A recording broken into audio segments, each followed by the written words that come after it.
Hey everybody, how's it going? I want to share today with you what I believe is the secret to long-term cycling progression performance, and that is variety. We can head to the woods and I'll tell you exactly what I mean by variety, because I don't just mean riding different types of bikes, different types of sessions, different areas. There's loads more to this. I'm going to go to the woods because it's early in the morning, should be quite quiet, should be good fun. We'll carry on in there.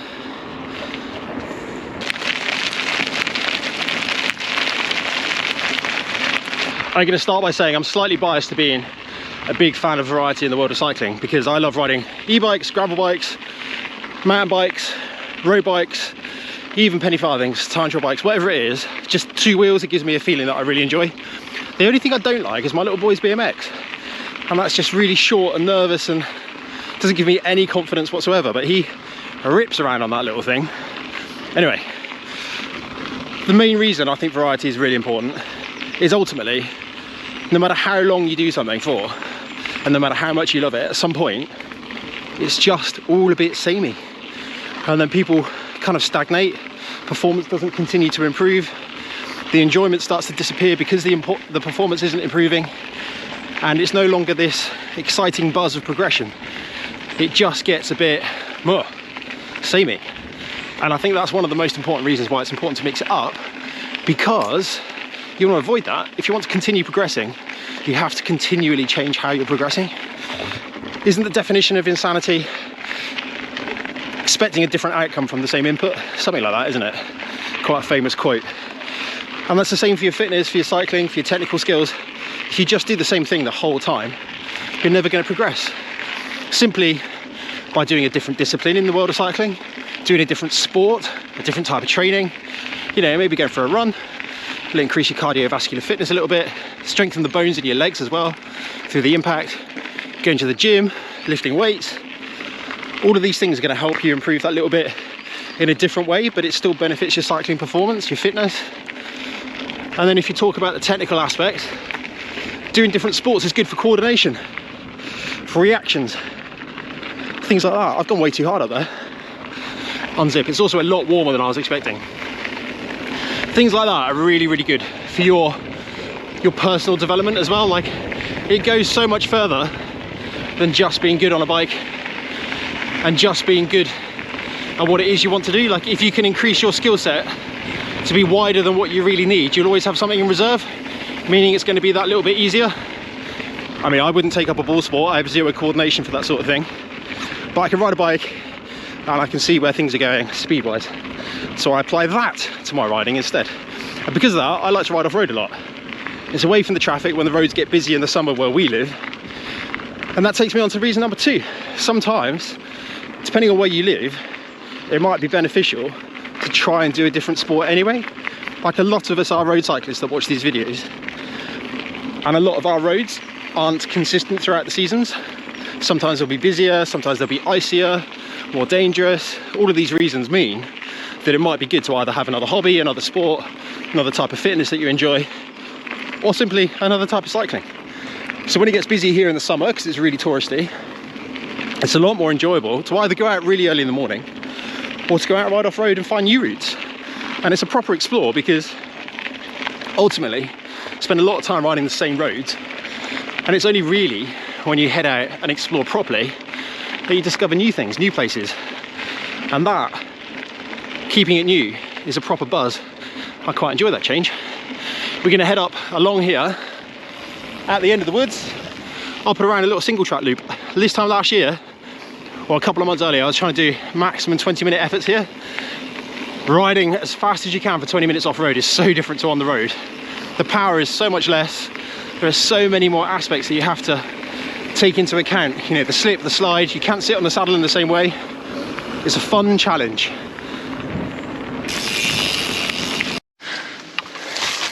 From a training point of view, it's really important to keep doing things differently. You know, you can train in a certain way for a season or two maybe, but once you get past that, you've probably progressed in that way as much as you're likely to, and you're going to need a new stimulus. That's what training is ultimately, isn't it? Putting your body under a new stress in order for it to adapt in a new way to make you stronger, faster and better as a bike rider. And a lot of the time you'll see people do the same training year in, year out, same sort of intervals, and always again hoping for the same kind of fitness. And whilst it's great for maintenance, you're unlikely to lose fitness doing that.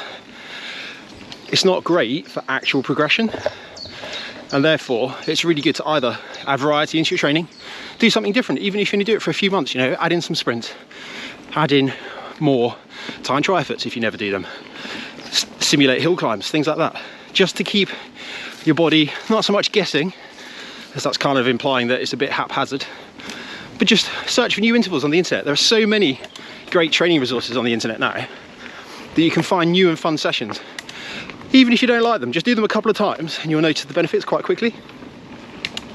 That is one of the best ways to improve your fitness, your performance, but also keep it kind of fun. Like, it is interesting doing different types of intervals. One of my favorite things is trying to design my own types of intervals based on the terrain. I'm very lucky that in the places that I've lived, the terrain isn't flat all the time, so you can spice things up a little bit. So you can attack a climb as hard as possible, and then if there's a short climb over the top, you know, you do a 30-second max effort, and that kind of, it's called fartlek training, isn't it? Speed play, the old phrase from cross-country skiers years ago. And it works really, really well across all endurance sports. Any sport where you have to perform at an aerobic capacity, fartlek is one of the best ways of just playing with your training. And my interpretation of that is riding to the terrain. Got to keep my eyes on the trails because it's so narrow, so many sting nails. It's good fun though. One-handed is probably not the best way to be doing this, but I like a challenge. And that's what I like about riding off-road, is it's a real challenge. Riding on the road is challenging, you know, climbs are hard, you push yourself physically. Technically, you can find some descents which are a bit of a challenge, but ultimately it's never a challenge in the same way as it is off-road. And that's purely because the terrain is so varied off-road.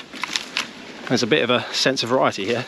You could be riding through here on really natural single track like I am right now, or like last night in these clips, down at the bike park, which is just open near us outside of Truro in Cornwall, where it's immaculately groomed and it's great for progression. Unfortunately, Tristan and I were both shown up by my 10-year-old son. This is as narrow as it gets. The only trouble with riding off-road in the summer in the UK is we have a lot of rainfall, relatively mild temperatures, and a lot of foliage growth.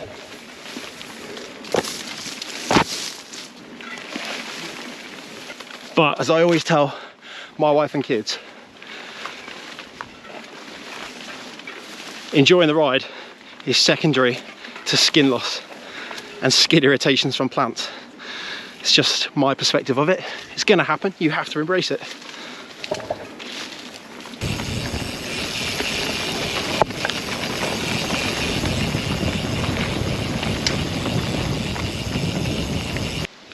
I was once told life's all about experiences, and if that's the case, then trying something new, something different every now and again has to be one of the best experiences to get more out of life.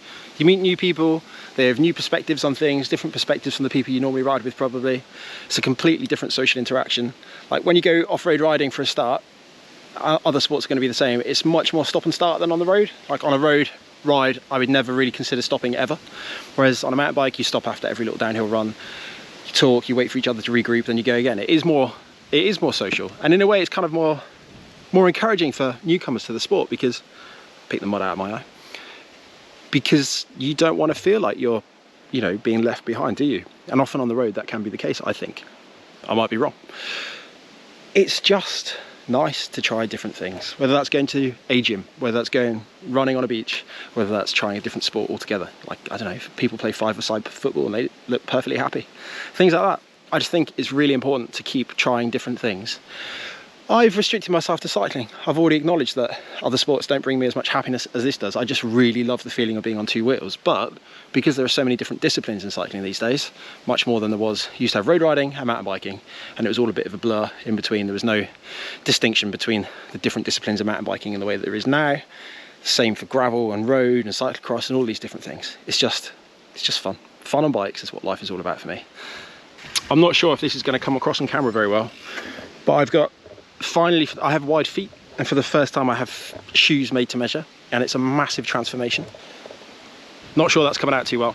They're really shiny, like they're called Helix reflective So they're like a matte grey, and then as soon as the light hits them, they're really shiny. They're made by Bont, the Australian shoe company, and I'm absolutely loving them just because they're wider. I raced on Bonts for years, but I never had them made to measure. They were always just off the shelf. I've gone double wide, and I've got my custom insoles in there. It's an absolute transformation. So very happy with that.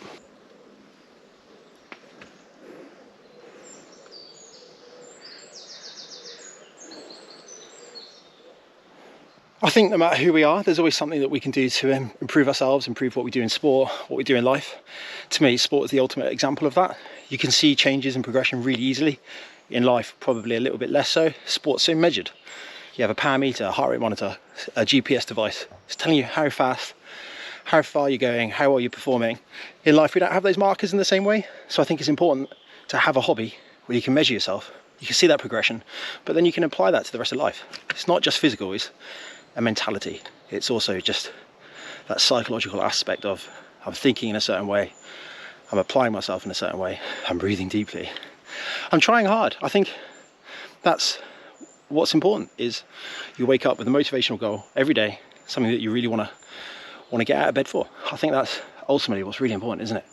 Something to get up for every single day. And if it's betterment through sport that you can apply to the rest of your life, and you learn those lessons from sport, apply it to life, we're on to a winner. I really need to get out of here now. I'm going to be late otherwise. It's really sweaty. I've wildly overdressed. You can hear me panting. It's seriously not what I was expecting today, but it's good.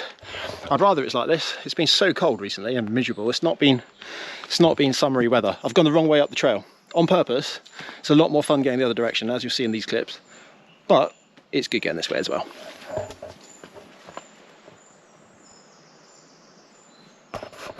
I'd love to know what your thoughts are, so let me know in the comments below. Do you like variety? Do you do loads of different sports, different hobbies? I think in life it's good fun to mix it up. Let me know what you think though in the comments down below, and I'll see you in the next video. I'm gonna head home and enjoy my weekend, and I hope you do too.